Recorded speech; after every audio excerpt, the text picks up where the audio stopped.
this is the first camp I can, like, you know, enjoy myself and be back. My headspace that I'm in now is way better than what I was before, and that's the only thing that matters to me. A lot of things out there about the size and all of this stuff, but people forget that Tank's a top 10 pound-for-pound fighter, and he's got power in both hands. And skill-wise and technique-wise, he's been doing this for so long. I feel like Tank has the edge for sure. You know, he's a real fighter, you know, and got skills, high IQ fighter. Regardless of the weight, you know, I've personally seen Tank, you know, spar heavyweight. JakePaul versus Gervonta Davis is a matchup no one saw coming. Two stars from different paths are entering the same ring. Both are eager to prove they are the top fighters, and the excitement is real. Night and day, right? You have to understand, I went from doing YouTube and Disney Channel to 5 years, you know, once to twice a day, 6 to 7 days a week, training, recovery, taking it more serious than ever. I'm just a different specimen. My body is filled out. I'm going into my athletic prime and going into that and my body filling out, I just feel amazing and feel super strong. JakePaul has been vocal about the training he's putting in for the Gervonta Davis fight. He claims he's bringing top talent into his camp. He proudly says he's dropped people during sparring. He even mentions that Shakur is joining him this week to help prepare for the Tank showdown. Jake also admits something rare for him. He says Tank is dangerous. People often judge Tank for being the smaller man. They point and say he's too tiny to handle someone like Jake. Jake disagrees with that talk. He openly says Tank's power is real in both hands. He knows Tank hits like a wild truck even at that short height. Jake admitting he's nervous to step into that ring is a big statement. It shows how much he respects Tank's knockout power and skill. That fear proves this fight is not the joke people think it is. Into a fight that I've actually ever been, because I know how good these people are that I'm sparring, and being able to see how good they are and knowing how good Tank is, it's actually gonna be my toughest test to date. Yeah, I think, Jake, you could make the argument, right? Pound for pound wise, this guy's the most ferocious dude in the whole sport, couldn't you? For sure. I think he has probably one of the highest knockout percentages in 90-something%, right? Exactly. And just his speed, his elusiveness, his ring IQ, his conditioning. You know, he's gone 12 rounds so many different times, something that I've never even done. So he's going to be sharp all the way through. I mean, the list goes on. And so just actually being vulnerable for a second, it's like, this is crazy. This is scary. It's kind of keeping me up at night. Jake, how do you prepare for, like you said, a guy who is shorter than you? How do you find a sparring opponent to replicate something that obviously, you know, there's nobody else out there that's Tank Davis? How do you prepare for a guy that's different stature-wise? Yeah, no, we have world champions.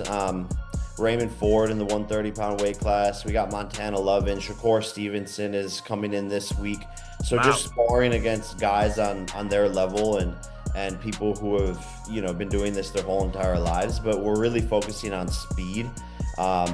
And not as much on power. I'm not doing as much like weightlifting and all of that stuff. I'm actually trying to like lose some muscle so that I have less weight and so that my punches are coming off faster. Since the start of his career, Tank has sparred with heavyweights, and not just any, but skilled ones who knew how to fight.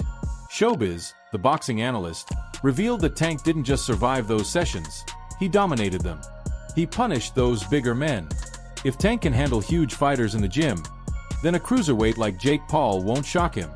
Jake may be larger, but Tank has already faced bigger challenges before. Those sparring stories show Tank is used to standing against giants. The analyst said those heavyweight partners Tank fought were more technical and experienced than Jake. JakePaul has improved a lot. He's gone from influencer fame to real boxing, but he's still learning. He's still building fundamentals. Tank has battled elite talent since his teenage years. If he survived and dominated fighters far heavier and more skilled than Jake, then Jake's size might not be enough. Showbiz made one thing clear: Tank facing Jake isn't a mismatch. It might actually be Jake stepping into danger. Bigger people, like from middleweight to heavyweight. And the thing is, don't be surprised, okay? This is a photo. This is a photo of one of the bigger guys that he was sparring. But in the past, You know, like maybe a few years ago, he was fighting a guy in Mayweather's camp. He was a bigger guy. I think he was like a middleweight or something like that. He was whooping his ass. One time he was like on live whooping a bigger guy's ass. I mean, he's just beating bigger guys like middleweights and stuff. He's done that in sparring forever. Remember this story? I've brought it up a million times and I've showed this clip a million times, but on Ellie Set Back. This story of this guy saying how Gervonta Tank Davis knocked out this heavyweight. Tell me the story. What happened? Tank, what's the one boy name? No, don't say a name. I don't want to embarrass anyone. Oh, no, you're right. But tell people what happened. Man, I was about to spar. Before I was about to spar Tank, he was sparring this big boy. A heavyweight. Heavyweight boy. And Tank hit that nigga. He hit him so hard that he was on the top of the rope just like this. I'm like, I thought he died. Like, I ain't gonna lie to you. I thought he died. Hey, I've seen him knock out some heavyweights. He might knock all the ass out now. You knocked out a heavyweight? Yeah. How was that? Because I hit harder than Wilder. Now, granted, the heavyweights that Gervonta Tank Davis is whooping and sparring is not like, you know, all-time great heavyweights, all right? And it shouldn't be. But he's sparring the level of heavyweight that, you know, more experienced than Jake Paul, right? But Jake Paul has beaten those heavyweights himself, all right?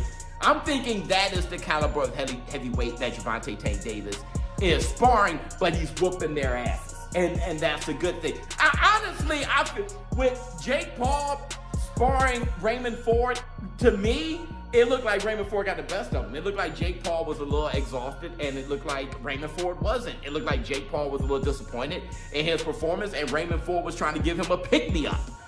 Like, you know, just kind of letting him know. No, like, you know, we do this and do that. It just looked like Raymond Ford was in a confident, secure place, more dominant place, the more alpha out the two in the ring, and that's Raymond Ford. That ain't Gervonta Davis. You know, I love Raymond Ford. I have him on my fighters list.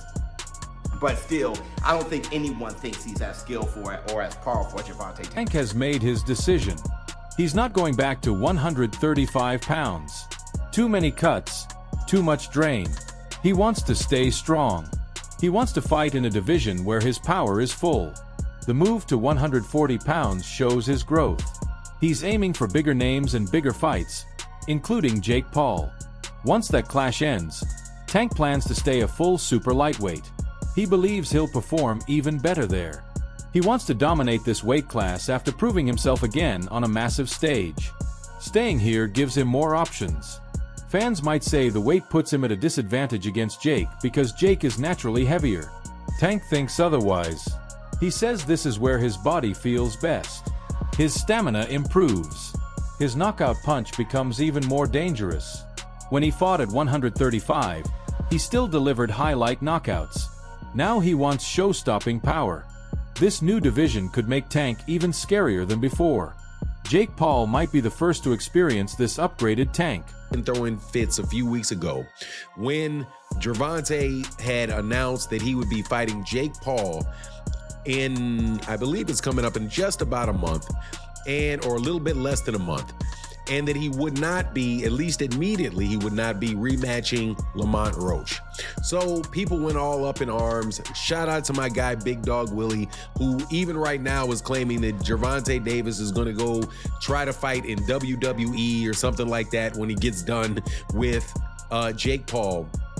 But the truth of the matter is that Gervonta Davis is coming back to boxing. He's always said that he's coming back to boxing. He said he's going to run off, get this bag real quick, and he'll be right back. Well, as you see, the 135-pound WBA, the WBA, where he holds his 135-pound championship, has not stripped him. They said that they were going to look into it if he had not rematched Lamont Roach, but nothing ever really came of that. So as of right now, he still has his 135-pound title, but I'm telling you, the way that things are panning out, I don't think he's going to go back down to the 135-pound division. I think he's going to go to the 140-pound division where really and truly all the smoke is there. Add to it the fact that when he fights Jake Paul, he's going to be fighting Jake Paul at a higher weight than he would necessarily be fighting guys at 135 pounds. You're probably not going to see him drain down for the fight. I don't think he's going to bulk up at all, but usually when guys play with their weight and they go up and allow themselves to fight at a higher weight or fight people at a higher weight classes. Carmamel Moughton shared his view. He says Tank has the clear edge. Carmamel explains that Tank sparring heavyweights means weight won't affect him at all. Jake being bigger doesn't change Tank being smarter. The difference is in skill. Carmamel sees Tank as a master boxer compared to Jake, who's still learning. He predicts Tank to win, not just win, but win big. Carmamel knows Tank personally. He sees him work hard every day behind closed doors. That inside look gives his prediction real weight. Talent beats size. Skill beats strength.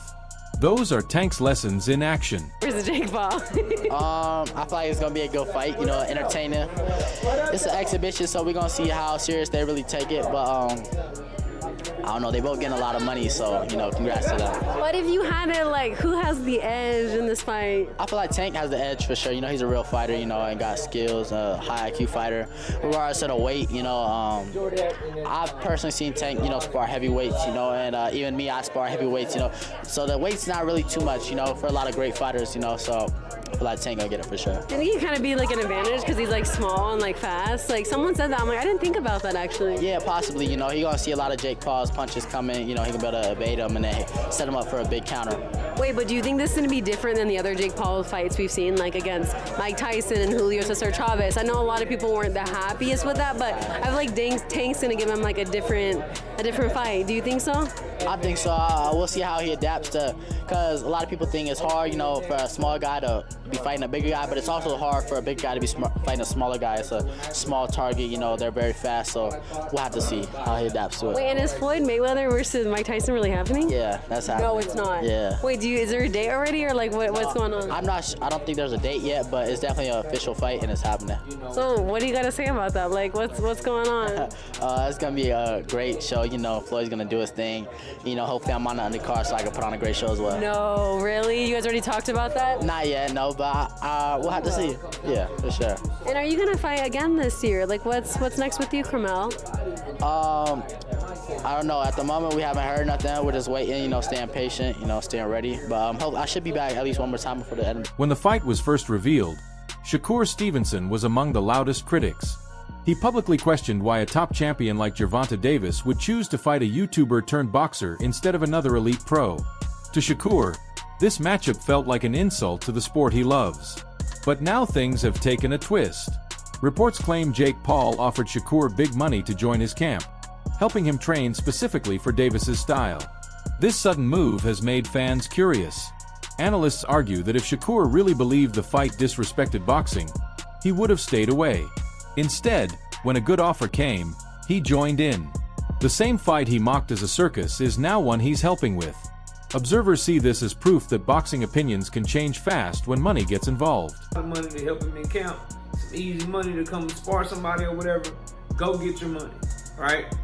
But what's funny to me is for someone who had nothing positive to say about this fight, and someone who was critical of Tank Davis for taking this fight, and tried to shit on Tank Davis for taking this fight, he sure is doing whatever he can to be a part of it. He sure is doing whatever he can to be a part of the fight. And then to take that a step deeper and a step further, for someone who doesn't want to talk about Tank Davis anymore, he sure is making moves to ensure that he is continued to be mentioned with Gervonta Tank Davis. Shakur Stevenson is not stupid. The new firm that he hired to do his PR work and get him to do these interviews and try to enhance his brand, they not stupid. Jay Prince not stupid. Josh Dubin not stupid. The people around Shakur Stevenson have been building social media brands, building boxers, and building talent in different industries at the same time. I mean, for a long time. They know how this shit works. They not dumb. They know the conversation that is going to surround Shakur helping JakePaul. Tank Davis' biggest rival going to camp to help JakePaul. If JakePaul has any kind of success in the fight, JakePaul was successful because Shakur Stevenson is on a different level and he helped prepare JakePaul for the fight with Tank. That's why JakePaul did so good. They know this, bro. And to me, that's the problem that I always have with these guys like Shakur Stevenson. You can throw Lamont Roach in there. You can throw Devin Haney in there, bro. You can throw Keyshawn Davis in there if you want to. My issue is they won't admit what it is. And and I guess it's an ego thing, it's a pride thing, because I get it, bro. Offset sees it differently, focusing on the physical matchup. He believes Jake Paul's size and strength could give him a real chance to win. The weight gap is big, and he thinks if Jake lands the right punch, it could change everything. Still, Offset admits Gervonta Davis is incredibly skilled. He points out that Davis can slip punches, counter instantly, and make rivals miss all night. So while Offset leans toward Jake because of size, he admits Jake might not even touch Tank cleanly. To him, this fight is a clash between power and precision. A big, strong challenger against a slick, sharp champion. You saw Jake Paul and Tank Davis? I don't understand how that's happening though. I mean, that's kind of what Jake Paul does, right? That nigga's 7'8". 6', I'm not saying 7'8", like the nigga's so what? 6'4". So you think Jake wins? Yes. This is kind of like the Mayweather versus Logan Paul fight. And Mayweather, he got the better of Logan for sure. I think Logan's even bigger. Than Jake? Fuck no. Logan's bigger than Jake, yeah. Like bigger, yeah. But Jake's now a more experienced boxer than probably Logan was at that time. I don't know. That weight shit, man, that shit's a real thing. What's the odds on that shit? I wonder. Not out yet? Who do you think will win out of Canelo? I don't really follow boxing like Canelo, that. Man. I like Canelo. I like my boy, but Canelo just Canelo's a beast. He not old. He still got it. He hit hard as a motherfucker. And then like the fighters he fought and lost to was some dogs though. Like most people won't get in the ring with him, so it's like I feel like I don't know. Has he got this? I don't know. I feel like he gonna land though. What's that? What's the odds on that? Oh, so that Davis is minus 205 to beat Jake Paul. Jake Paul's plus 155. Wow, that's tight odds. Tank Davis is minus 205. Jake Paul's 155 opening odds. Dude, that's crazy. I don't know. Tank 5'2" though, but it's like he's so short. Fast. Yeah. Yeah. I'm saying the height difference is like, crazy. is Jake even gonna be able to hit him? Like he's probably so fast. Tank's gonna be able to hit Jake. He's short though. Tank's gonna hit him a lot, right? How tall is Tank? 5'7". He's like 6'3". So different. No, I know. He's 6'3" and big. Now technique, he got him in technique because he's for sure. Yeah. But I don't know. I gotta see that fight. That shit sound crazy. You gamble on football? You sports bet? He had to pay him a lot of money to that fight. Oh, they're making so much money. Some analysts say many fighters who criticize Davis aren't doing it out of concern for boxing. It's jealousy. They believe Davis has faced envy since early in his career. Now that he's about to earn massive money in one night, that jealousy has grown. These critics would happily take the same deal if they could. Instead of praising Davis for securing a huge payday, they attack his choices. According to experts, most of the hate toward Tank comes from those wishing they were in his spot. Fire! I get the chance to pick a great business mind brain and help give him some game in the process. I'm down. Oh, we know you're down. So for one, you look like you hating on Tank, bro. Like you specifically. Two, this is the same guy that said he's not watching the fight, but now you're somewhat taking part in the fight because you're trying to gather or help prepare Jake Paul for the fight. And then this is what Shakur Stevenson does, in my opinion. Shakur will make questionable choices, do certain things, right? And then afterwards, he'll be like, yeah, now that I got y'all attention, y'all, I got everybody mad at me. Bro, the stuff you're doing is weird. You know what I mean? And it's almost like, to me, it's almost close to like Karen behavior, in the sense that Karens, you see some of these Karens and they do all this extra stuff and then act like the victim. And I told you that's one of the main problems with Gen Z, right? Where Gen Z, they will do just weird things, make weird choices, make weird decisions, and then they'll act like, man, I'm Tupac, me against the world, everybody's against me. Everybody's not against you. You're just doing weird things. You're making weird decisions, it's weird behavior, so on and so forth. So let's ultimately recap. We got to do the boxing ego recap. to see what's really going on here. That's it for today's video. Stay tuned. Until next time.